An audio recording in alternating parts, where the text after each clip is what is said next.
विभागीय खाते या डिपार्टमेंटल अकाउंट विभागीय भंडार से संबंधित होते हैं। जो विभागीय भंडार होते हैं वो एक ही स्थान पर विभिन्न प्रकार की दुकानें जब चलाई जाती हैं, विभिन्न प्रकार के वस्तुओं के व्यापार किए जाते हैं। ऐसे व्यापार एक ही प्रबंध के अंतर्गत होते हैं। तो प्रत्येक विभाग का परिणाम ज्ञात करने के लाभ हानि ज्ञात करने के लिए हम departmental trading profit and loss account तैयार करते हैं। और इसके अलावा सभी विभागों का एक जगह लाभ हानि ज्ञात करने के लिए हम general profit and loss account तैयार करते हैं। तो ऐसी परिस्थिति में जो व्यय संयुक्त रूप से किए जाते हैं उनका बंटवारा किया जाता है विभिन्न विभागों में उचित आधार पर। तो इससे संबंधित जो प्रश्न है वो हम इस वीडियो में दे रहे हैं। तो इसमें जो पहला क्वेश्चन है, a provision for unrealised profit with respect to stocks when transfer are affected at transfer price is to be charge to, किस खाते में दिखाया जाएगा। इसका मतलब यह है कि जब हम एक विभाग से दूसरे विभाग को गुड्स का हस्तांतरण करते हैं, माल का हस्तांतरण करते हैं, और ऐसा हस्तांतरण प्रॉफिट पर या लाभ पर होता है, तो ये लाभ का प्रतिशत जो चार्ज किया जाता है वो क्या हस्तांतरण मूल्य पर होता है यानी विक्रय मूल्य पर होता है या उनके क्रय मूल्य पर होता है। इसमें से जो भी स्टॉक अनसोल्ड स्टॉक बच जाता है उस पर जो प्रॉफिट चार्ज करके ट्रांसफ़र किया गया है उसके लिए हमें एडजस्टमेंट करनी होती है, जिसको हम अनरियलाइज्ड प्रॉफिट कहते हैं। इसका कहाँ लेखा किया जाता है, ये हम सामान्य लाभ हानि खाता general profit and loss account में करते हैं। तो यहाँ पर जो कि लिखा है कि जब माल का हस्तांतरण एक विभाग से दूसरे विभाग को हस्तांतरण मूल्य पर होता है तो रहतिया पर अनुपार्जित लाभ का प्रावधान किस खाते में किया जाता है। चूँकि एक विभाग से दूसरे विभाग में ट्रांसफ़र किया गया, जहाँ पर माल जा कर के बचा हुआ है, उस विभाग के लिए तो लाभ होगा लेकिन पूरी संस्था के लिए वो लाभ माना नहीं जाएगा। इसलिए पूरी संस्था का लाभ ज्ञात करने के लिए उसमें न तो हम विभागीय व्यापारिक खाते में एडजस्टमेंट करते हैं, न तो विभागीय व्यापारिक लाभ हानि खाते में। तो ए और बी विकल्प नहीं होगा, सी में उपरोक्त दोनों भी नहीं होगा, इसलिए इसको हम सामान्य लाभ हानि खाता यानी general profit and loss account में लिखते हैं। दूसरा क्वेश्चन ये है कि turnover ratio used for the allocation of, यानी विक्रय अनुपात का प्रयोग हम किन व्ययों को बांटने के लिए करते हैं, जिसमें इनकम टैक्स है, आयकर, बैड डेट्स यानी अप्राप्त ऋण, हरास और स्टाफ वेलफेयर एक्सपेंसेस। तो इसमें जो विक्रय से संबंधित व्यय है उसका केवल हम बंटवारा करेंगे और ये बंटवारा विक्रय के अनुपात में होगा। तो विक्रय से संबंधित व्यय क्या है, इसमें बैड डेट्स हैं या अशोध्य ऋण है। तो इसलिए इसका आंसर बी होगा, जहां विक्रय का अनुपात का हम प्रयोग करेंगे।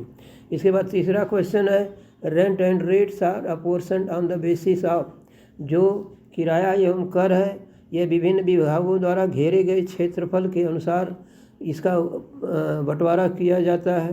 तो इसमें जो विकल्प दिए गए हैं बांटने के लिए, रेंट एंड रेट्स का फ्लोर एरिया यानी विभागों के क्षेत्रफल, number of workers, sales of each department यानी प्रत्येक विभाग का विक्रय, और इसमें रखी गई संपत्ति यानी कि जो विभाग की संपत्ति है उसके रेशियो में। तो चूँकि किराया जो पूरे बिल्डिंग का होता है तो उसमें किस विभाग ने कितना क्षेत्रफल घेरा है उसके अनुपात में इसको बांटा जाता है, यानी तीसरे का आंसर ए होगा। इसी तरीके से इसका चौथा लोकल टैक्स यानी स्थानीय कर, जिसमें नगर पालिका कर ये सब आते हैं, इसका भी एलोकेशन हम किस बेसिस पर करते हैं, क्या टाइम बेसिस पर होगा या विक्रय अनुपात में होगा या एरिया के अनुपात में होगा या नन ऑफ दिस।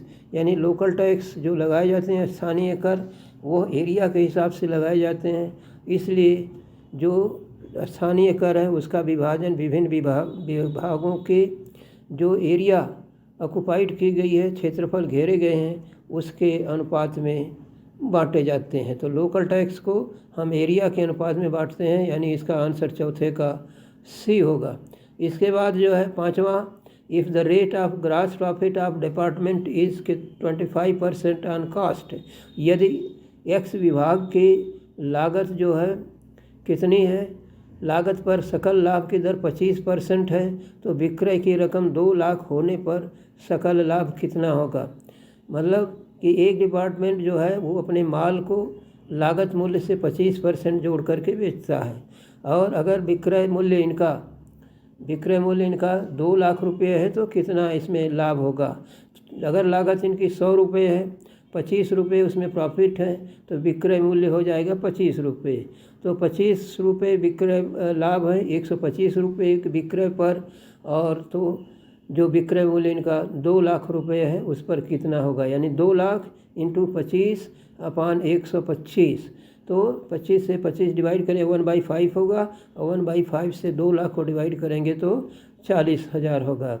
यानी कि अगर लागत पर 25% लाभ दिया जाता है तो विक्रय 2 लाख होने पर जो लाभ होगा वो कितना होगा? ग्रॉस प्रॉफिट सकल लाभ 40,000 होंगे। इसी तरीके से जो है छठा question, if the rate of gross profit is 20% on sales, यदि सकल लाभ की दर 20% विक्रय पर है तो amount of gross profit on sales ₹8 lakh will be ₹80,000, 1,60,000, 1,20,000 और 2 लाख।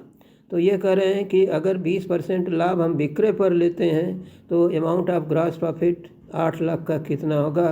तो चूँकि 100 रुपये विक्रय मूल्य है तो 20 रुपये लाभ है, तो अगर विक्रय मूल्य 8 लाख है तो सीधे सीधे हम उसका 20% निकाल देंगे, यानी उसका आंसर कितना हो जाएगा? 8 लाख के विक्रय पर ग्रॉस प्रॉफिट 1,60,000, यानी आंसर इसमें ABCDB में से केवल बी होगा, 1,60,000। इसके बाद है, यदि interest on loan is shown in the, ब्याज, ऋण पर ब्याज हम कहाँ पर दिखाते हैं?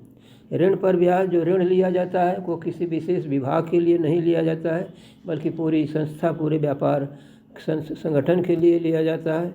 इसलिए इसको हम न तो व्यापारिक खाते में, ट्रेडिंग अकाउंट में लिखते हैं, न तो प्रॉफिट एंड लॉस अकाउंट में लिखते हैं, बल्कि इसको हम पूरी संस्था का लाभ ज्ञात करने के लिए जो general profit and loss account बनाते हैं उसमें हम लिखते हैं। तो interest on loan is shown on the, in the किसमें? Departmental trading account, departmental profit and loss account, general profit and loss account, none of this.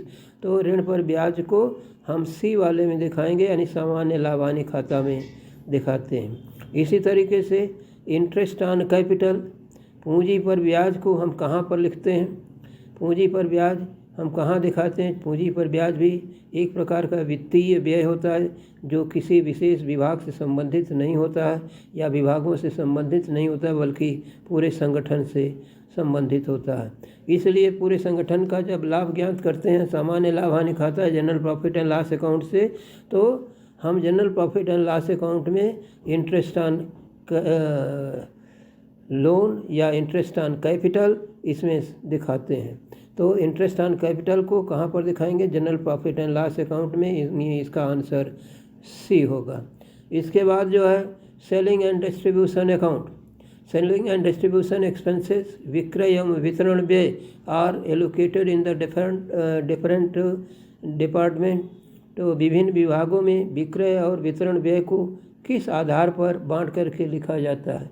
विक्रय व्यय विक्रय से संबंधित होता है, वितरण से संबंधित होता है, इसलिए इसको हम क्या करते हैं? विभिन्न विभागों में बिक्री के अनुपात में बांटते हैं। तो जो इसमें विकल्प दिए गए हैं, ए में अमाउंट ऑफ सेल्स है, यानी विक्रय की रकम के आधार पर, नंबर ऑफ गुड्स सोल्ड है, यानी जो माल बेचा गया उसकी मात्रा के आधार पर है, amount of cost of goods sold, यानी बिके हुए माल की लागत के आधार पर, और नन ऑफ दिस।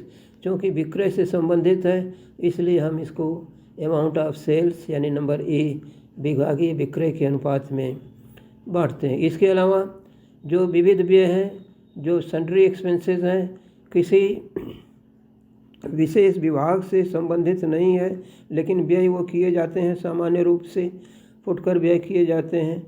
ऐसे व्ययों के लिए कोई अगर उचित आधार दिया गया है तो उस उचित आधार के आधार पर बांटेंगे, और नहीं तो इसे विभिन्न विभागों में उनकी विक्रय के अनुपात में बांटेंगे। इस तरीके से विविध व्यय को किस आधार पर बांटा जाता है?